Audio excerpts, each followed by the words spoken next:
আমি এই মুহূৰ্তত বিকাশ অসমৰ সৈতে আমি কথা পাতিব বিচাৰিছো যে আমি আপোনাৰ পৰা জানিবৰ কাৰণে বিচাৰিম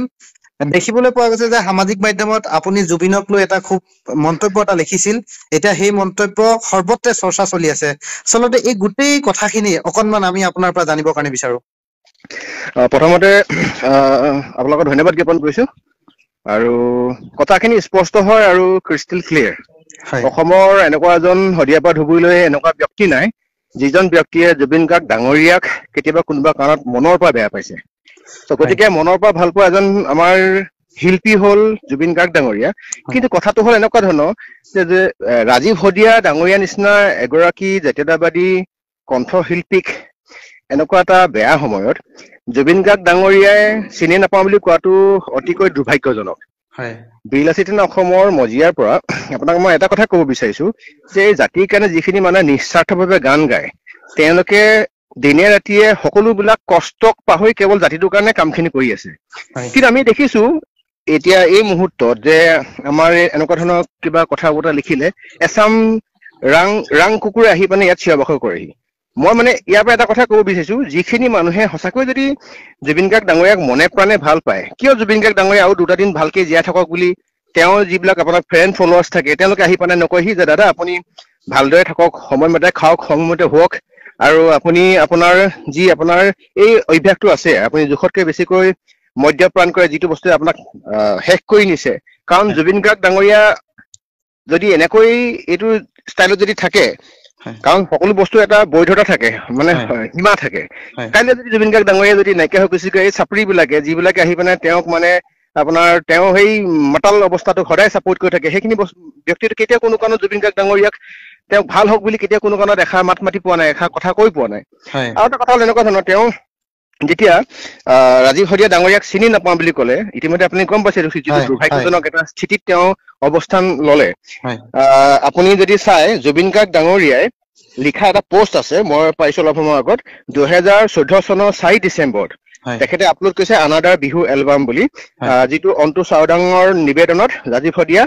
তাত ৰাজীৱ হদিয়া আৰু জুবিন গাৰ্গ ডাঙৰীয়া একেলগে জিয়া নৈ নামৰ 2015 চনৰ এলবামটো তেওঁ গান গাইছে আৰু এটা আছে আপুনি আচৰিত পাব যে ৰাজীৱ হদিয়াৰ পৰিচালনাৰে চেনেহী ৰিঙা ৰিঙা মন 2015 চনত বিহু গীতটোত তেওঁ আপোনাৰ কণ্ঠশিল্পী হিচাপে আছিলে জুবিন গাৰ্গ আছিলে বিপিন চাওডাং আছিলে তাৰপিছতে ৰাজীৱ হদিয়া আছিলে বা 2-4জন তেনেকুৱা আমাৰ শিল্পী আছিলে কথাটো এনেকুৱা ধৰণৰ হয় আমি বিচাৰিছিলো এইটো মুহূৰ্তত জুবিন গাৰ্গ ডাঙৰীয়াই উক্ত পৰিয়ালটোৰ কাষত থিয় হৈ সাহস দিয়ক তেওঁ সমবেদনা জ্ঞাপন কৰক গতিকে এজন শিল্পীয়ে যদি এজন শিল্পীক চিনি নাপাওঁ বুলি কোৱাটো এইটো সঁচাকৈ মানে দুৰ্ভাগ্যজনক বিষয় হয় আৰু আমি বিচাৰিছো কা আন্দোলনৰ সময়ত যিখিনি ব্যক্তিয়ে কা বিষয়টোক বেলেগ ফালে গতি কৰালে সেইসকল ব্যক্তিৰ ছত্ৰছায়াত কিয় আছে আমি বিচাৰিছো জুবিন গাৰ্গ সদায় জুবিন গাৰ্গ হৈ থাকক জুবিন গাৰ্গ ডাঙৰীয়াক আমি চাব আপুনি যেতিয়া মই গুৱাহাটীৰ পৰা শিৱসাগৰলৈ বা শিৱসাগৰৰ পৰা গুৱাহাটীলৈ যাওঁ প্ৰায় তাত 90% গান 6 ঘণ্টা 7 ঘণ্টাত প্ৰায় 5 ঘণ্টা গান মই জুবিন গাৰ্গ ডাঙৰীয়া গান আমি শুনি যাওঁ আৰু বুঢ়াৰ পৰা আৰম্ভ কৰি ডেকাৰ পৰা আৰম্ভ কৰি সকলোৱে শুনে কিন্তু কথাটো এনেকুৱা ধৰণৰ আমি কেতিয়াও কোনো কাৰণত জুবিন গাৰ্গ ডাঙৰীয়াৰ সেই সুৰ জুবিন গাৰ্গ ডাঙৰীয়াৰ সেই মানে প্ৰতিভাখিনি হেৰাই যদি নিবিচাৰো আৰু জুবিন গাৰ্গ ডাঙৰীয়া সদায় জীয়াই থকা আমাৰ মাজত কিন্তু আমি দেখিবলৈ পাইছো জুবিন গাৰ্গ ডাঙৰীয়া সেই জুবিন গাৰ্গ ডাঙৰীয়া আজি কিয় হৈ থকা নাই আজি যদি সেই জুবিন গাৰ্গ ডাঙৰীয়া যদি নিজৰ যদি প্ৰাসংগিকতা যদি হেৰুৱাই নেপেলালেহেঁতেন তেতিয়াহ'লে আজি মই যিটো পোষ্ট লিখিছো তাত পোষ্ট আমি চাবচোন 80% মানুহে জুবিন গাৰ্গৰ এনেকুৱা স্থিতি বিপৰীতে লিখিছে আমি বিচাৰিছিলো এইটো সময়ত জুবিন গাৰ্গ ডাঙৰীয়াই তেওঁ এইখিনি কথা কওক আৰু তেওঁ যেতিয়া যিটো ষ্টেটমেণ্ট দিছে সেই ষ্টেটমেণ্টটো তেতিয়া আমাৰ এনেকুৱা লাগিছে যে তেখেতে মানে সুৰাৰ ৰাগীত আছিলে তেনেকুৱা সময়ত জুবিন গাৰ্গ ডাঙৰীয়া কিয় এনেকুৱা এটা চেঞ্চিটিভ বা আপোনাৰ বিষয়ৰ সময়ত এটা চিটুৱেশ্যনৰ সময়ত এনেকুৱা ষ্টেটমেণ্ট কিয় এৰি দিয়ে আমি বিচাৰিছো জুবিন গাৰ্গ সদায় জুবিন গাৰ্গ হৈ থাকক আমাৰ দুখ নালাগে নেকি যেতিয়া এজন ব্যক্তিয়ে জুবিন গাৰ্গ ডাঙৰীয়াৰ বিষয়ে বেয়াকৈ ক'ব বেয়াকৈ লিখিব তেতিয়া আমি ক্ষোভত পৰো আমি লাজত পৰো আমাৰ বেয়া লাগে আমাৰ স্বাভিমানত লাগে জুবিন গাৰ্গ বুলি ক'লে এটা হত্যা গতিকে আকৌ এজন জুবিন গাৰ্গটো জন্ম হোৱা নাই গতিকে সেই জুবিন গাৰ্গজন সদায় জীয়াই থকাটো বিচাৰিছো তেওঁ যদি আৰু সকলো ক্ষেত্ৰতে তেওঁ ইচ্ছাতে সকলোবিলাক কথা কৈ দিব এইটো কাৰণ জুবিন গাৰ্গ ডাঙৰীয়া মই এজন সাংঘাতিক ধৰণৰ এজন অনুৰাগী কিন্তু সেইবুলি এইটো নহয় যে জুবিন গাৰ্গ ডাঙৰীয়া যি ক'ব তাকে হৈ যাব বগাক কোলা ক'ব কোলাক বগা ক'ব সেইটোতো কেতিয়া হ'ব নোৱাৰে এটা কথা মই জানিবৰ কাৰণে বিচাৰিম আপুনি কিন্তু আপোনাৰ কলমত আচলতে এটা কথা যিটো 3 নম্বৰ শাৰীতে আপুনি লিখিছে যে নিজেই নিজৰ কবৰ খান্দিলি ককাই আচলতে এই শব্দটো লিখিবৰ কাৰণে আচলতে আপুনি ইমান আচলতে কেনেকৈ সাহস হ'ল যে আপুনি এজন ভাল পোৱা শিল্পী বা গায়ক আপুনি যদি গায়কে কওক বা শিল্পীয়ে কওক, এই কথাখিনি আচলতে যোনে জুবিন গাৰ্গৰ 5 ঘণ্টা ধৰি গানেই শুনে 6 ঘণ্টাৰ ভিতৰত, গতিকে এই কথাখিনি লিখোতে আপোনাৰ আচলতে কেতিয়াবা আপুনি অনুতপ্ত হৈছিল নে যে এই কথাখিনি লিখাৰ আগত? এতিয়া চাওক, এটা কথা এনেকুৱা নহয়, যাক আপুনি ভাল পায় মনে প্ৰাণে তেখেতে কৰা ভুলটোক আপুনি আঙুলি দিবৰ কাৰণে আপুনি সদায় প্ৰস্তুত থাকিব। সেই লাইনটোৰ পৰা জুবিন গাৰ্গ ডাঙৰীয়ে জনাটো দৰকাৰ যে আপুনি অত্যাধিক তেখেতে মদ্যপান কৰিলে, অত্যাধিক এনেকুৱা ধৰণৰ মানুহৰ যদি কটু সমালোচনা তেওঁ যদি সদায় পাত্ৰ হৈ থাকে, ৰাইজে যদি আশীৰ্বাদ হেৰুৱায়, যদি হাও ৰাইজৰ পৰা খাবলগীয়া হয়, সেইজন মানুহটো কেতিয়া কোনো কাৰণত তেওঁ সুস্থিৰে জীয়াই থাকিব নোৱাৰে। গতিকে এজন ব্যক্তিয়ে বেয়া চাইডে ধাৱমান হৈছে, সেই বিষয়টোক আমি বিচাৰিছো কি জুবিন গাৰ্গ ডাঙৰীয়ে নিজে বুজক, জুবিন গাৰ্গ ডাঙৰীয়ে নিজে নিজক মানে আজি চিনিবলৈ শিকক যে আমাৰ অসমৰ এটা ধ্ৰুৱত, অসমৰ এটা সত্তা, য'ত জুবিন গাৰ্গ ডাঙৰীয়া এষাৰ কথা ক'লে বেদবাক্য নিচিনাকে গোটেই পৃথিৱীত বিয়পি পৰে। তেখেতক লাখ লাখ আপোনাৰ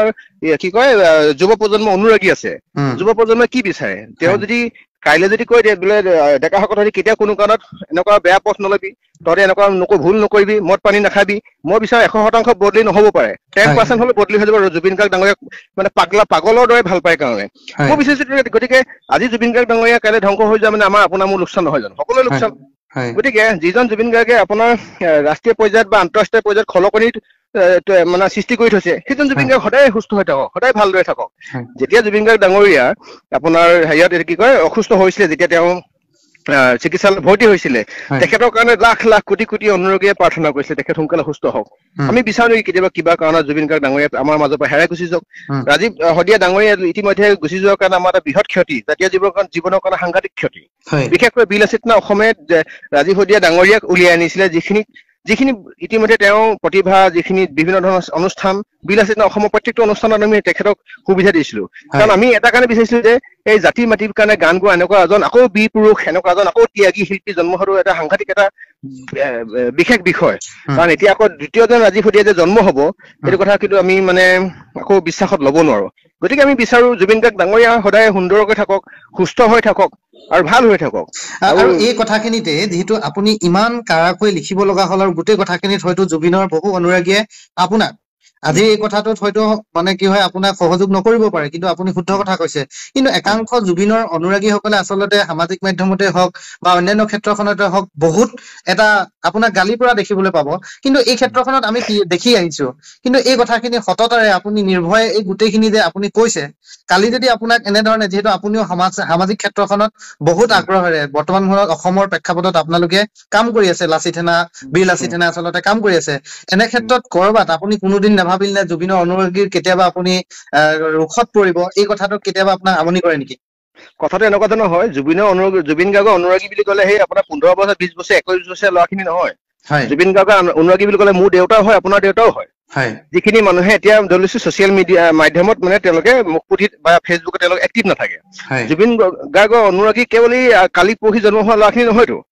মই নহয়তো, মোৰ দেউতা হয়, মোৰ মাৰ হয়। আজি যেটাত আমি শুনিবলৈ পাইছো এই বয়োজ্যেষ্ঠ মানুহখিনি মুখে মুখে জুবিন গাৰ্গৰ এইখিনি বস্তু সলনি হলে ভাল হয়, তেখেতে আমুক হলে ভাল হয়। গতিকে আমি বিচাৰো সেই আপোনাৰ 15-20 বছৰীয়া ল'ৰাখিনিৰ কাৰণেতো জুবিন গাৰ্গ আজি জুবিন গাৰ্গ নহয়। জুবিন গাৰ্গৰ সেই 25,000 গান 15-20 বছৰীয়া ল'ৰা কিমানজনে শুনিছে? আপোনাৰ দেউতা, মোৰ দেউতা বা বয়োজ্যেষ্ঠসকলৰ পৰা আৰম্ভ কৰি সেই মানুহখিনিহে তেওঁক এইডোখৰ জেগালৈ লৈ গুচি আহিলে। জুবিন গাৰ্গৰ চিনাকিটো এই বিগত 10 বছৰ নহয়। জুবিন গাৰ্গৰ চিনাকি সেই আপোনাৰ 30-35 বছৰৰ পৰা তেখেতৰ এখন প্লেটফৰ্ম আছে অসমৰ ধ্ৰুৱতৰা হিচাপে, হয়নে, হাৰ্টথ্ৰব হিচাপে। গতিকে আমি বিচাৰিছো জুবিন গাৰ্গ ডাঙৰীয়াক এই যুৱ প্ৰজন্মই দৰকাৰ হলে আপুনি সৰু এজন ব্যক্তিৰ পৰা শিকিব লাগিব জুবিন গাৰ্গ ডাঙৰীয়া। তেওঁ যদি এইখিনি ক্ষেত্ৰত যদি ৰিফৰ্ম হয়, যদি নিজক যদি সংশোধন কৰাটো দৰকাৰ আছে, প্ৰয়োজন আছে। আৰু মই নিবিচাৰো তেওঁ হুৱে বায়ে ঘূৰি থকা মানুহখিনিয়ে তেখেতক এনেকুৱা বিলাক কামৰ ক্ষেত্ৰত উচতনি যোগাব। এটা চাওক, 24 ঘণ্টা কোনোবা এটা মুহূৰ্তত এজন ব্যক্তিয়ে ভাল চিন্তা কৰাৰ তেওঁ ফচল থাকে। সেইখিনি মুহূৰ্ততে জুবিন গাৰ্গ ডাঙৰীয়াক কওকচোন যে দাদা, আপুনি কেৱল আমুকৰ পুত্ৰই নহয়, আমুকৰ স্বামীয়ে নহয়, আপুনি অসমৰ সন্তান হয়। আপোনাক লাখ লাখ কোটি কোটি মানুহে অধীৰ আগ্ৰহে ৰৈ থাকে আপুনি ভাল হৈ থাকক, আপুনি সুন্দৰকৈ থাকক, আপোনাৰ এটা এলবাম ওলাওক, আপোনাৰ নেতৃত্বত আৰু 100 জন আপোনাৰ কি কয় ভাল গায়ক সৃষ্টি হওক, আমি সেইবোৰ বিচাৰো। গতিকে এইবিলাক আমাৰ অনুৰোধ থাকিব আমাৰ ফালৰ পৰা, কাৰণ আমি জাতিক ভাল পাওঁ যেতিয়া, মাটিক ভাল পাওঁ যেতিয়া, জুবিন গাৰ্গ ডাঙৰীয়াক আমি মানুহজনক বেয়া এটা দিশত যাবৰ কাৰণে কেতিয়া কোনো কথা আমি চাপোৰ্ট কৰিব নোৱাৰো, কাৰণ মই তেওঁতকে বয়সত যথেষ্ট সৰু। কিন্তু সৰু বুলি এইটো নহয় যে এইটো মুহূৰ্তত মই তেওঁ শুদ্ধ ভুলটো মই চিনি নাপাম। গতিকে ইয়াৰ জৰিয়তে আচলতে আপুনি শেষবাৰৰ কাৰণে মই আপোনাৰ কথাখিনি খুব আজি যিহেতু আপুনি গুৱাহাটীত নাই, আপুনি ডিব্ৰুগড়ত আছে, গতিকে এই মুহূৰ্তত আচলতে জুবিনৰ অনুৰাগীয়ে হওক বা আপোনাৰ কথাখিনি আপুনি যিহেতু লিখিলে, এই গোটেই স্পষ্টীকৰণটো বা শেষত আপুনি কি ক'ব বিচাৰিব যে গোটেই বিষয়টোৰ সন্দৰ্ভত আপুনি অসমবাসী ৰাইজক বা ৰাজীৱ শদিয়াৰ যিটো মৃত্যু হল, তেখেতৰ আত্মাৰ যাতে চিৰশান্তি পাওক, যাতে বিতৰ্ক নহওক, এই ক্ষেত্ৰখনত আপুনি শেষবাৰৰ কাৰণে অসমবাসী ৰাইজক আমাৰ এই কথোপকথনৰ জৰিয়তে কি বাৰ্তা প্ৰেৰণ কৰিব? এটা ক'ব বিচাৰিম, জাতীয় জীৱনৰ কাৰণে গান গোৱা যিকোনো ত্যাগ থকা শিল্পীক আমাৰ অসমীয়া সমাজে আদৰি ল'ব লাগে। আৰু জুবিন গাৰ্গ ডাঙৰীয়াক সকলোৱে এইটো মনৰ পৰা ভগৱন্তৰ ওচৰত শ্ৰীচৰণত প্ৰাৰ্থনা কৰিবলৈ, তেখেতে যাতে সুস্থ হৈ থাকে, তেখেতে যাতে এনেকুৱা ধৰণৰ মানে বিসংগতিপূৰ্ণ একো পৰিস্থিতিৰ সৃষ্টি হ'ব নালাগে। আৰু আমি বিচাৰো জুবিন গাৰ্গৰ যি ত্যাগ, যি ৰাইজৰ কাৰণে থকা তেওঁ যি বলিষ্ঠ কণ্ঠ, সেই কণ্ঠ সদায় একেই থাকক, কেতিয়া কোনো কাৰণত জুবিন গাৰ্গৰ কণ্ঠ পৰি নাযাওক। আহি থকা দিনত জুবিন গাৰ্গ ডাঙৰীয়া ভাগৰ স্বাস্থ্য আমি সুস্বাস্থ্য কামনা কৰিলো। আৰু এইটো বিচাৰো যে যুৱ প্ৰজন্মটো বাৰে বাৰে কম মই সেইদিনা এজন আপোনাৰ বক্তাই মুকলিকৈ কৈ গৈছে যে আমি কি কয় সুৰাত্মত্ত এজন ব্যক্তিক কিয় আমি আগস্থান দিওঁ।